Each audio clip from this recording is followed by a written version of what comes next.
It's the 9th day of Christmas, isn't it? Yes, it is. And this is the day when yesterday some people were milking. And today they're dancing. Today they're dancing. Sing it. Alan, it's the 9th day of Christmas.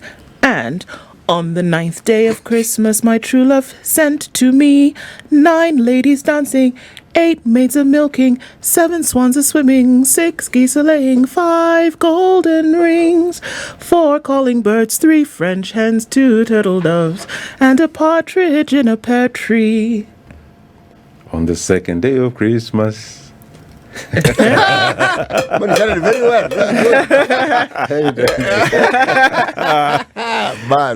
Our guest this morning is Allan Kilavuka, Group CEO and Managing Director, Kenya Airways City. Why don't you welcome the Managing Director of Kenya Airways with a proverb from the Republic of Kenya? Yes. He who does not look ahead always remains behind. He who does not look ahead always remains behind. Alan, what do you think this proverb is saying? Yeah, this one is a Kenya Airways proverb. I think it was specifically chosen for Kenya Airways. We have got to look ahead, and even as a country, we've got to look ahead. If we don't look into the future, we will always look at what's happening today, and we'll be stuck in today's issues. So it's very good to have foresight. Yeah. And that's important for both the country and for the airline. Yeah. As we're looking into 2024 and how Kenya Airways is expecting to perform, let's look at the current situation. Lately, you have been experiencing some disruptions. You even announced them yourself.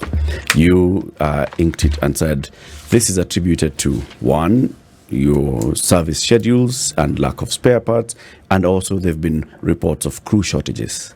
Is it spares? Is it crew? Is it what exactly is the issue, and what are the flight disruptions all about? Yeah, thank you. First of all, thank you, and again, good morning to you and to your listeners, and thank you for inviting me. I'll explain it in this way. So first of all, we're in what we call peak season. December is peak season, and so it's June, July, September, because it's summer season in Europe, in the West. So that's very high season actually. This is a mini peak season. So it's busier in June, July, and December. We didn't experience disruptions in our peak season, in the summer. We are experiencing disruptions since 3rd of December.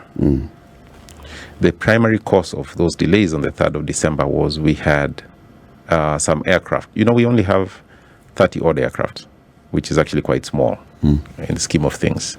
So when you have 10% of your fleet down in peak season, it has what we call a reactionary impact. So you need to reschedule, but then it's very tight. It's very tight in case of delays and so on and so forth. So the primary the cause of the delay was shortage of spare parts for our Dreamliners. Now, when I say shortage, it's actually shortage of delivery, of getting them to us in time. Because when you have downtime, you need, in aviation business, normally you get your spare parts right on time. But because of supply chain situation in the globe, there has been delay. There's been a lag of delivery of those aircraft. Then what happens is what is called a reactionary delay. Okay, so you impact one particular aircraft, and then another one goes down. So then it snowballs. Now, typically, because we have very tight rosters, obviously when there is a delay, the people who are rostered to fly that flight may either not be eligible for flight because they run out of hours, or because they're scheduled for another one, so you have to get another crew member. So obviously because of shortage of spare parts or rescheduling of flights, then it filters in to crew. And what happens is when you reschedule, many times you would call crew from their days off, to fly that particular flight. Of course, the crew member can refuse. because it's their day off. It's their day off. Yeah. It's their rightful day off. It's their rightful day off. Okay. From as far as crew is concerned, what we have been seeing is that some have been refusing to come back on their days off. So that is what I've had some media outlets reporting as a crew shortage. Again, like I said, we didn't have this problem in June, July. In that other peak season. Now we have the problem, and it has some relationship to maybe other things. Explain something to me, Allan. When I take my car to the local garage here, Wainainas, Yeah. he doesn't even know that my car is due for service. Yes. Okay? That's how we operate. Yeah. I'm the one who checks, oh my goodness, my car is due for service. And so I will just show up at his garage and tell him, boss, it's due for service. We check those things. So he'll check and he'll see, okay, this, I need spark plugs, I need to change your oil, I need to change this and the other. Maybe the brake pads are worn out. Maybe this and the other is finished. And that's when he will send somebody to the spare parts shop to buy and bring and fix my vehicle and give it back to me on the same day. Unscheduled, haphazard, that's how Wainaina and I operate. Is that how you operate with your suppliers? No. Because CT operates in a different way. He takes his vehicle. He and his garage. Mine is garage. CT's garage. They have a schedule. Yeah. They know this is when you will hit 10,000 kilometers, and they start planning ahead. And they'll send you a message they do. 2 They'll weeks send in you a advance. message ahead. No, a month. They'll even tell you, so you'll bring in your vehicle and it will be with us for X number of days. So you prepare yourself on how you're going to operate on this number of days as we repair your vehicle. And because they know you're coming, they prepare, they know it's type C service, it's type B service, it's type A service, so we know what we need to fix. And so your spare parts will have been sorted by the time you come to garage. Sounds to me like you're operating like Wainaina and I. No. So there are two types. There's what is called ad hoc repairs, because these are machines. They break down at any point. Yeah. Even brand new ones, as you know, break down at any point. Okay. So we have what you are referring to is called scheduled maintenance. That one has no problem at all because it's scheduled. And by the way, actually, let me step back a little bit. Even for scheduled maintenance, we had a problem last year for Dreamliner spare parts. And let me explain to you why there's a problem in spare parts globally. The problem of spare parts globally is because two things. During some supply chain functions were interrupted because of the wars around the world. Number one. Number two, during COVID, people stopped manufacturing. They sent people home. And then there's an upsurge in demand of new aircraft. So people have ordered thousands of aircraft. And OEMs, or original equipment manufacturers, are giving preference to new aircraft. So all of a sudden, there's a lot of demand on spare parts across the globe. In fact, the other thing as well is that there's also an upsurge in demand of flying. So everybody is making sure that their spare parts are available. People are ordering spare parts. So there's a crunch globally. Now, like I was saying, last year we had a problem with even scheduled maintenance, where one of our Dreamliners was on ground for a very long time because we could not get. I myself had to travel to Seattle, to Boeing, to try and get spare parts. Of course, that's not my role, but because of the criticality of that aircraft, like I said, we only have 30-odd aircraft. So one aircraft being down is a big deal for us. It's not like many other airlines where they have 800 aircraft. So even if 80 of them are on the ground, they can somehow manage. So back to your question about scheduled and unscheduled maintenance. Scheduled maintenance is typically not a problem unless, like I said, of what happened last year. What typically is a problem is when you have non-scheduled maintenance or repairs. Something has happened, you rush the aircraft to the hangar, and then you order your aircraft and you're told, no, you have to wait for another 3 days.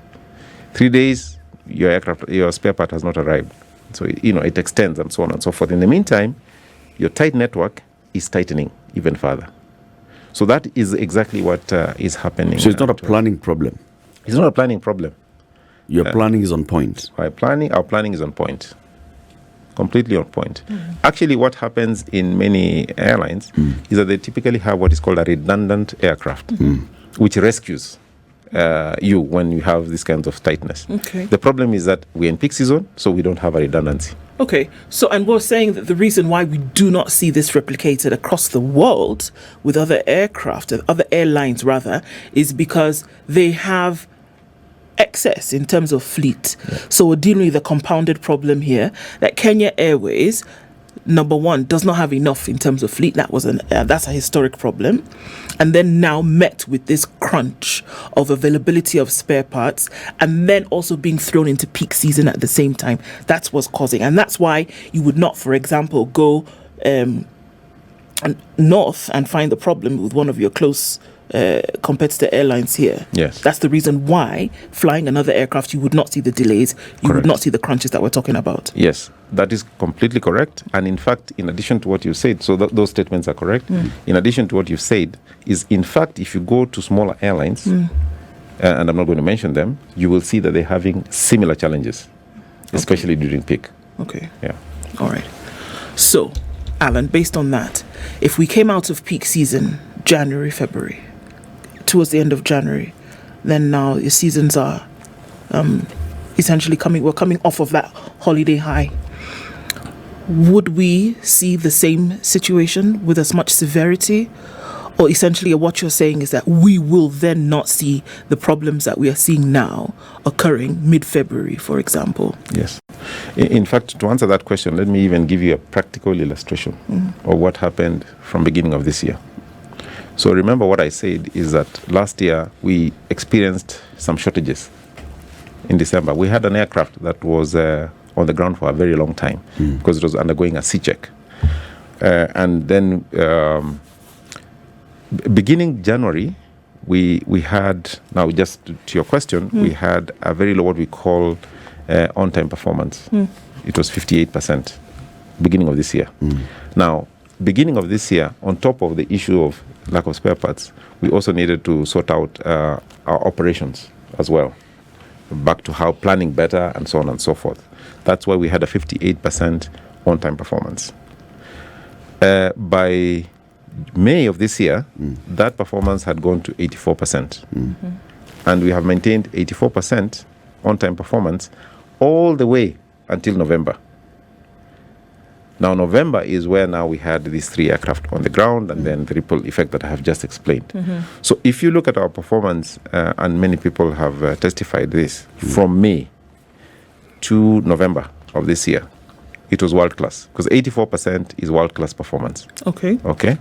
Not to say you don't get any delays at all, but 84%, typically on average, very good performers are 80% on-time performance. We were 84 from May until November.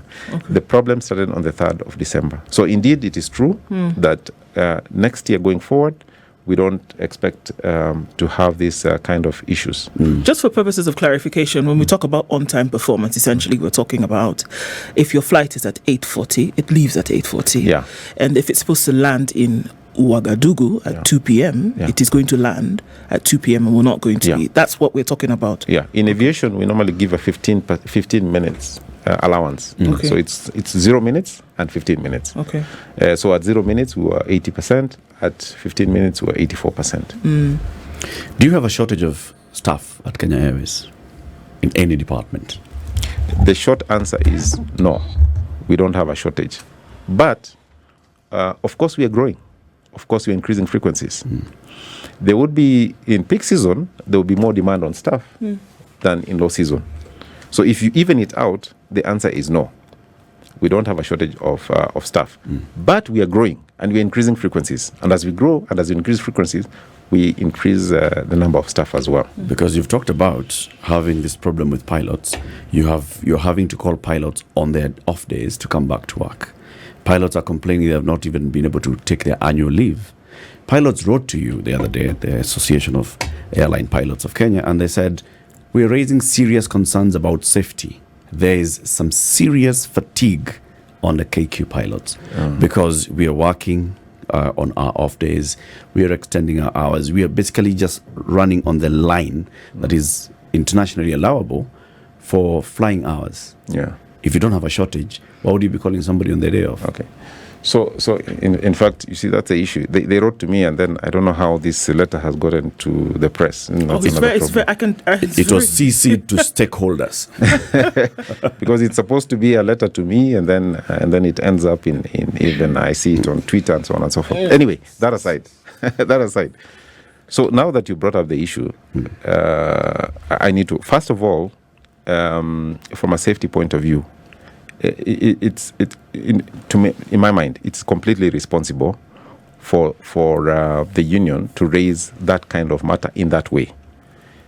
Because the correct procedure, and I've responded to them, although I did not send my letter to everybody else like they did. Okay. I've responded to them, and I say to them, the issue is, first of all, if you have a safety concern, because they were raising issues about fatigue, then you need to raise it to the safety office. Okay, so that we can address it. Because it's a serious issue. You can't just raise safety issues very casually the way they did and then send it to everybody else. It really puts us at a very difficult situation, even from a licensing point of view. Okay, because as an accountable manager, because I'm an accountable manager, when someone raises a safety issue, I drop everything else and focus on that particular issue. So, like I said, I've responded. Number one, they raise an issue of fatigue. Yep. Now, let me tell you, the allowable number of flights, hours, block hours, by the regulator, Kenya Civil Aviation Authority, is 105 hours per month. Okay. Yes. On average, our pilots are doing between 60 and 65. Okay? Globally, many airlines do between 75 and 80 hours. Okay? So if it is a matter of fatigue, then they would be hitting close to 100. They're not. They are 60 on average, 60 to 65. Now, Per pilot. on average, per Right. pilot, on average. Okay, of course, some are more, some are less. Okay, so let's be clear on that. Why is that the case? That is the case because we have a very restrictive collective bargaining agreement. The way it is structured now in a certain way that the number of off days that they have are more. The number of hours that they are allowed to fly per flight are less. So all that together, and I don't want to discuss the CBA here because again they'll accuse me of coming to negotiate with them through the press. But the point being that since you brought up the issue about that they are fatigued, I mean the numbers don't bear that out. Okay, and even if they did, they have not raised it through the safety office so that we can address it. Are they legitimate though? However they're raised, whether it's through the public, through the safety office, through the MDs. But I've just demonstrated to you with numbers. So you're saying these are not legitimate concerns? I don't think they are because the numbers don't bear them out. How many pilots do you have? 400. 400 pilots. Around about 400. This is what the pilots are saying.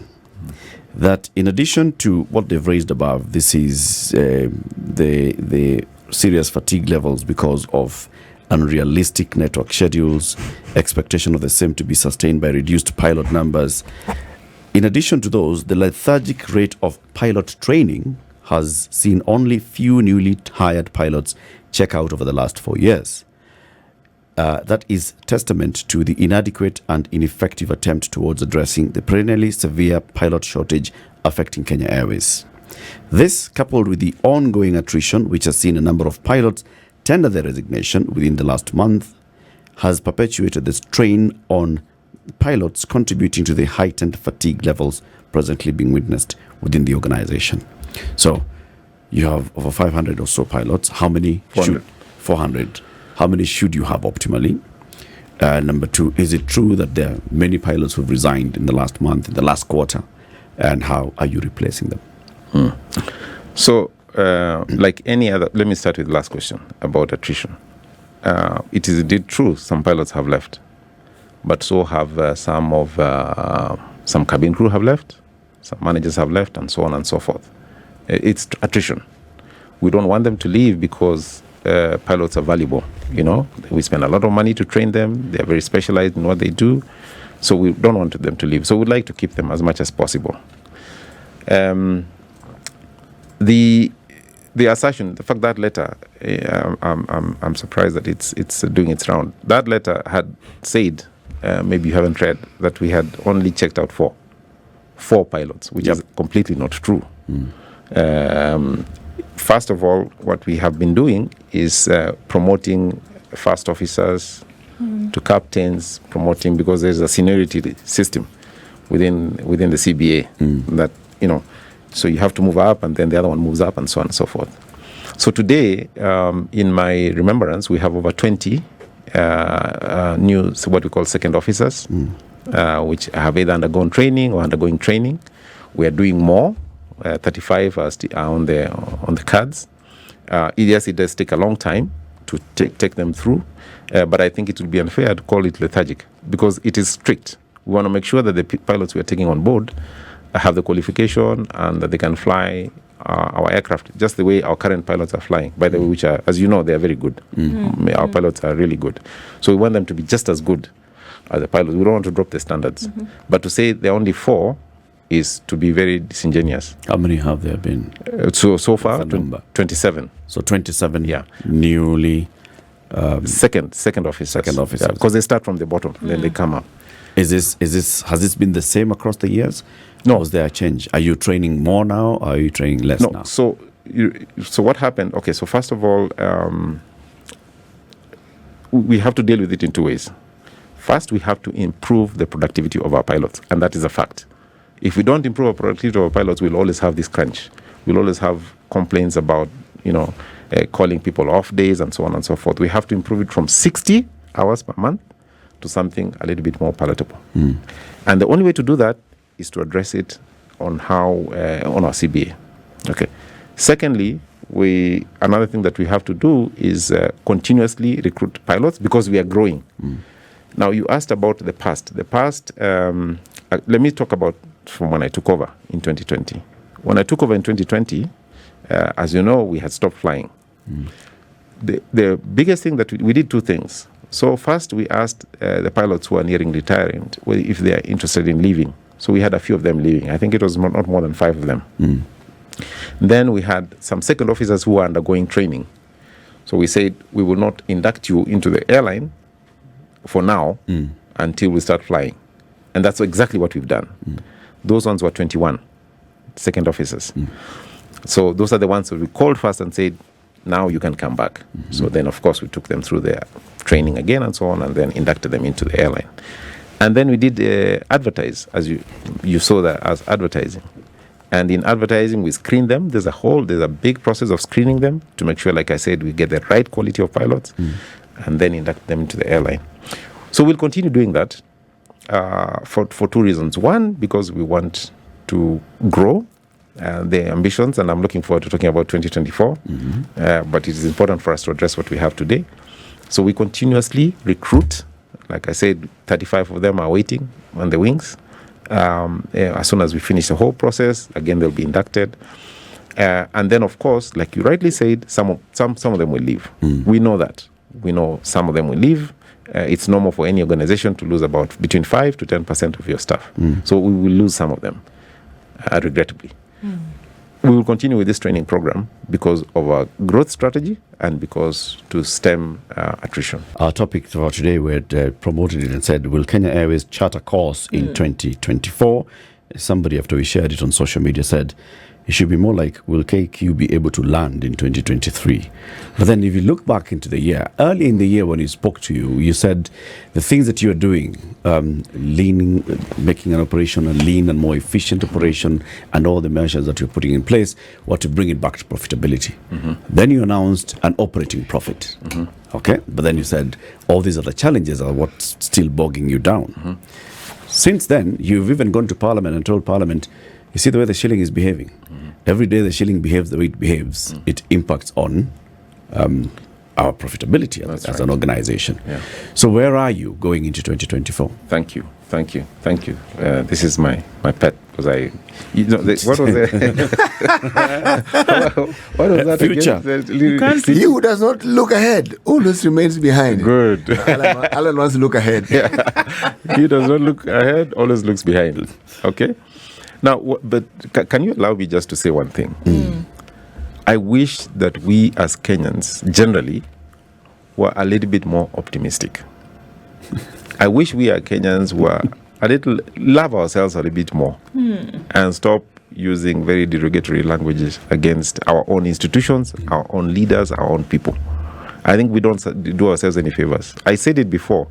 One of our rival airlines was telling me that they don't envy me because they kind of retrieval the things that people say about the airline and about me and about just the country, very negative. And yes, we have vitriol in drums, Alan. I mean, we've got sasa iko kwa drum, lazima itumike. We have it in storage. Yeah, we have it in storage. So we have to unleash it. And if you maybe can I just, for example, say something, if just to show how bad we are. Now, last week we were flying to Kigali. And we tried, again, I told you our pilots are very good. Actually, our pilots, I think, are one of the best in the world. And I'm not saying that just because, they are my pilots, because I know that. I fly them. If you consider the number of former Kenya Airways pilots who work elsewhere, it isn't because they were second tier, it's because they were the best. They are the best. That's why they were able to get employed. They're very good. Even feedback from those who fly. Yes. Very good pilots. Now, our pilots, because they're very safety conscious.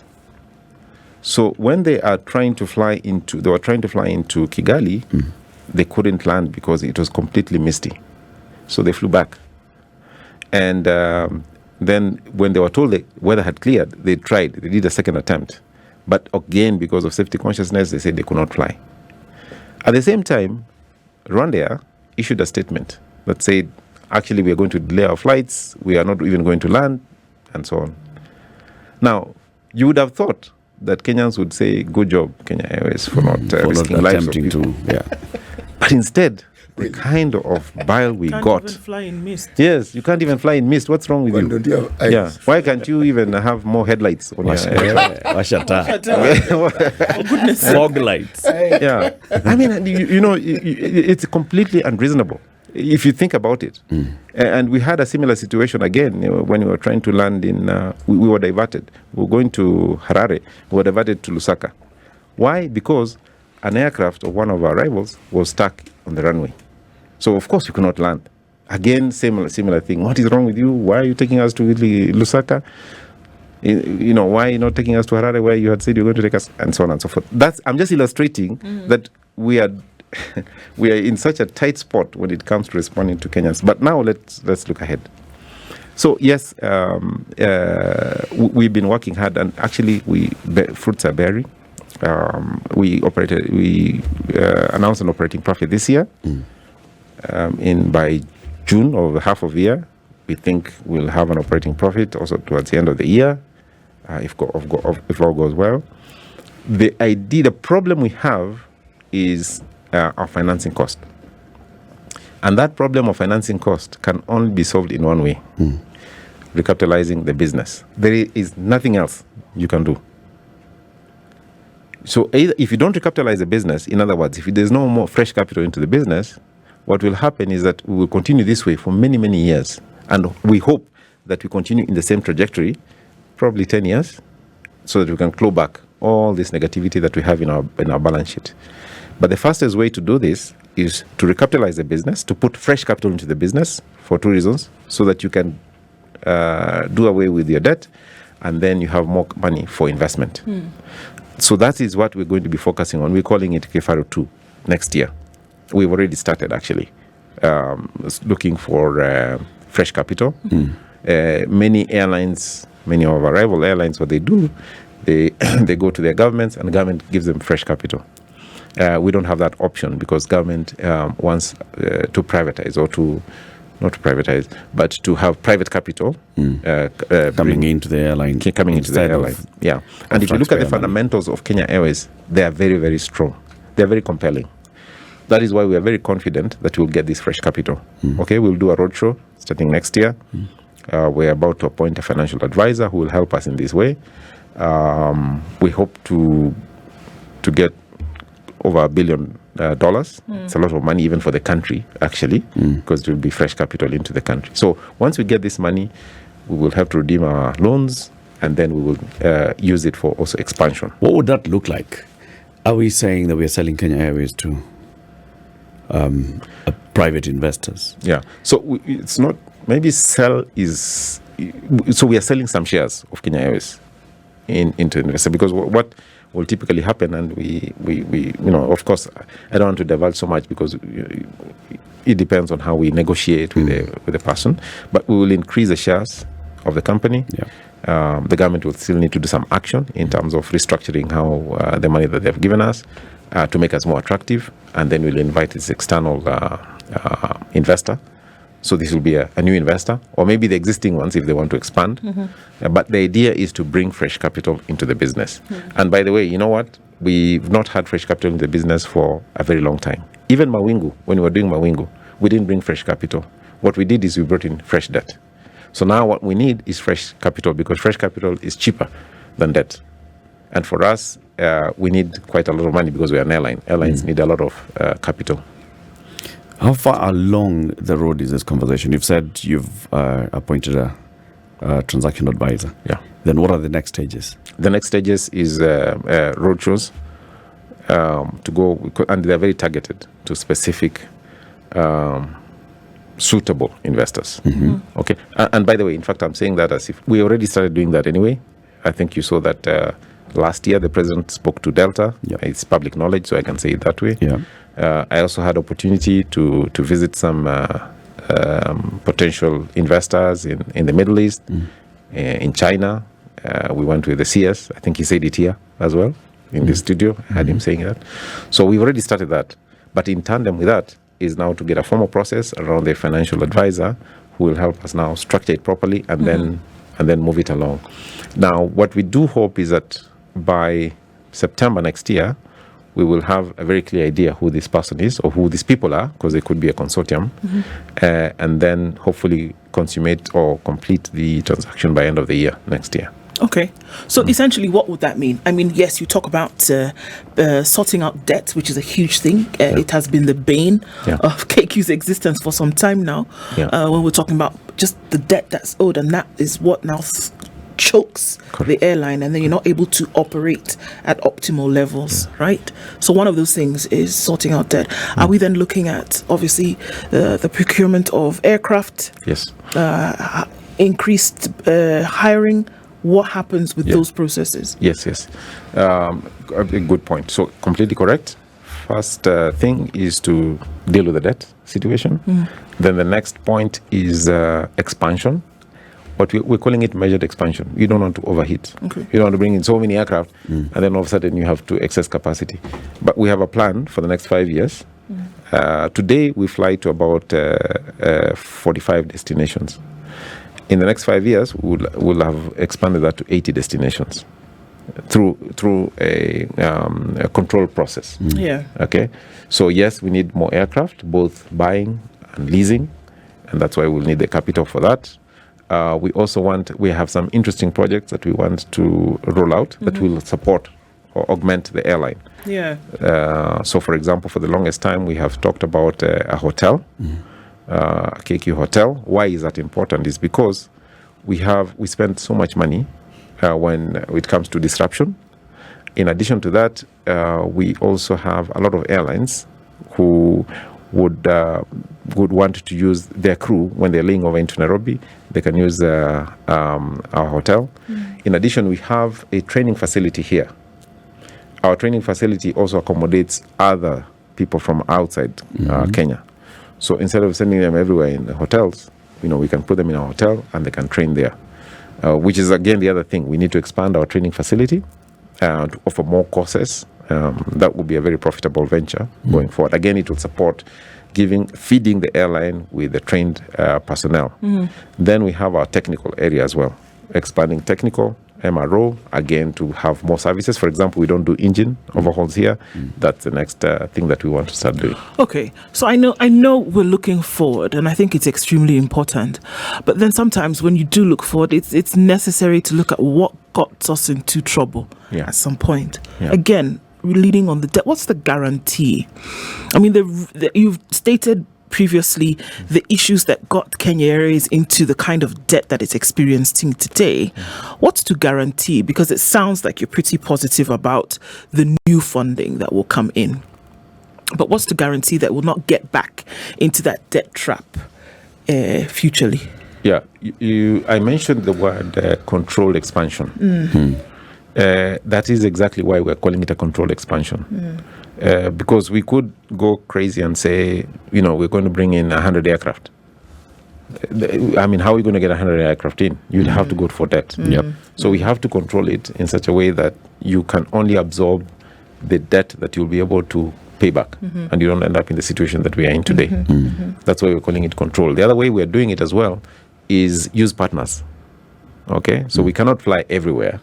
We don't need to fly everywhere, but we can work with other partners. Going back to my other pet project, which is a Pan-African airline, to have other airlines work with us so that, for example, in the case of South Africa, I can use a good example. I mean, people put us under pressure. You need to start flying to Sydney or Perth or Sao Paulo. But do we really need you? Maybe not. Maybe we use South African, we fly people into Johannesburg and they distribute for us. Or on the other hand, they fly people into Nairobi and we take them to China. So instead of opening up Perth, for example, we start flying to Beijing because we don't fly to Beijing. And we start flying to New Delhi because we don't fly to New Delhi. But we get a feed from South African and then we give them the feed for Sao Paulo and Australia. Sure. So that's the kind of things that we have. There's also, the message of don't, you can't fly before you can walk. Well, no pun intended, because we're talking about flying here. But looking at a time where in the next couple of years, you actually then, again, would have, taken flight on some of these matters that you talk about. And you already know one of my pet issues is the lowering of prices for flying within the continent. And how will then you start to have these conversations? Because we cannot run away from the fact that even with the problems that you're talking about, Kenya Airways is one of the airlines on the continent that is looked up to. There are a number of them. Yes, but Kenya Airways is one of those. Now, to be forefront of the conversation, and we're talking about, it is ludicrous that I spend $1,200 to go from Nairobi to Abuja, and I spend almost half of that to go from Nairobi to Dubai. It doesn't make sense. And or even from Nairobi to Dar es Salaam is costing $500. It doesn't make sense. Whereby you should be able to fly for 100. So will those conversations come into light, government to government, airline to airline? This is a very good point. Flying in Africa is estimated to be between 3 to 4 times the cost. Not flying, sorry. The cost of operating an airline in Africa is estimated between 3 to 4 times anywhere else in the world. Why? Why is a couple of things. One is the infrastructure deficit. Okay, so what you force airlines to do is to compensate for the deficits that you see, aeronautical deficits that you see in many countries. Okay, in many countries, but in some countries, do you know that some airports don't have fire engines? So what we are forced to do is to fund that as airlines, so that because there's no airport that can operate without a fire engine, so we have to get a fire engine for us to fly into those airports. So we fund that. For example. Secondly, you find that some people are not properly trained, so their security is weak. So for us to fly into some airports, we've got to augment it with our own security. Okay? So those kinds of additional costs that you expect airports around Africa to be properly funded and okay, but they're not. And so we have, as an airline, as a responsible airline, to fund it from our own operation so that we can safely fly into those countries. But so where do you expect us to take those costs? Of course, we load them into a system and therefore we pass them on to passengers. The second problem is taxes. In fact, for example, East Africa, this is the most ridiculous one. East Africa, which is supposed to be, for example, flying into Entebbe is just an hour flight, Dar es Salaam and so on. This is just not more than 1.5 hours. There's something we call passenger service charge. For those places, you spend, it's $110. Yes. And yet we are supposed to be one community. There is no need for this. In Europe, in the European Union, a maximum you pay for passenger service charge is $6. Yes. Yeah. So what we have, in fact, even domestically in Kenya, if I'm flying into Mombasa, I'll only charge you $6 for passenger service charge. That is what we've been advocating. We say, okay, maybe 54 countries is difficult for you to push. Can we start just there? Let's start with East Africa. Let's domesticate one. East Africa. So that when you're flying to Entebbe, you only pay $6. Or when you're flying to Nairobi from Entebbe, you only pay $6. And Dar es Salaam. And now we've expanded it to Mogadishu, and we've expanded it to this and that and the other. So that's the second point. The third point is, now I'll take, I don't know whether I'll get a flag for this. I'll get just jump in. I'll take the example of Nigeria. There is something that we call blocked funds. Do you know how much of money is stuck in Nigeria? Talk to me nicely. Talk to you nicely. We cannot repatriate the money. We sell, and then it's stuck there. So what happens in Nigeria? What many airlines are doing, by the way, it's not just Kenya Airways, it's everywhere. So what the airlines are doing, for Nigeria in particular, they are loading the cost of being of the money that you can't get to us. Yeah, because so for example, there are no dollars. So if you're selling in Naira in Nigeria, you almost make sure that there's a premium sell. So that it covers you for the loss of exchange, for the fact that you will get this money probably in 2 years' time, when the Naira would have depreciated even further. So this has been a big topic in IATA, in AU, in Africa Association of Air Operators, our government, and so on. It is a very big problem. But just maybe to give you some solace, it's not just Nigeria. We have a similar problem in Burundi, we have a similar problem in Malawi, and we have a similar problem in Ethiopia. Those are the main ones. And then Angola becomes another issue as well. I hear what you're saying. I'm looking at it from a global perspective, whereby at some point when we are actually talking about unification of certain processes in the continent, that this is one of the things that we talk about. The ease of travel, the ease of doing business, that it is not possible for you to travel north, south, east, west. And the one choking factor is the cost of travel, and that should actually be looked at, because the question is, when all of these operators come together to talk about, what are we talking about? So one airline is struggling, and then we say, okay, let's sort out the partner issue. But if then we're talking about the costs, and we can't for donkey years be able to bring them down without, I'm sure you can see the benefit of bringing down the fares, because then you have many more people traveling. You would have to be blind, deaf, and dumb not to be able to figure that out. But let me tell you how. Sorry. Can I just? Yeah, please. Let me tell you how our governments in Africa think about this. So they see this aviation as an elitist industry. These people have money. How can they afford to travel? So they have money. So we tax them. So then, of course, if you tax them more, it makes it more expensive for them to fly. So the Africa traveler is the most taxed traveler anywhere in the world. And the Africa traveler is the one who needs air travel more than anywhere else in the world. Why? Because in Europe, in America, they can use trains. They can use vehicles, their roads are better. Africa physically is a very large continent. So we need, as much as possible, to have air traffic freed up. Finally, as we conclude in 30 seconds, talk to everybody who's listening to you who wants to fly KQ this December into next year. Should they have confidence in the airline, and why? They should. Thank you, Eric. So first of all is to thank everybody. By the way, I know I've said we have a lot of negativity, but we also have a lot of positivity. What are we? So we are a very safe airline. We've just been given our EASA certification. EASA is European. We've been given international IATA certification for safety, which is international as well. We have internal, we have KCA, so we are extremely safe. We are going to be, we've sorted out our supply chain issues. One last thing is, we brought in more capacity. So today, there's an aircraft which is going to land today, which is going to start supporting our operations from tomorrow. So that will completely ease the congestion that we have and the constraints that we have. So the disruptions are over from today? They should be over from today. Allan Kilavuka, Group CEO and MD, Kenya Airways, thank you for joining us. Thank you very much. This is The Situation Room, the only way to start your day.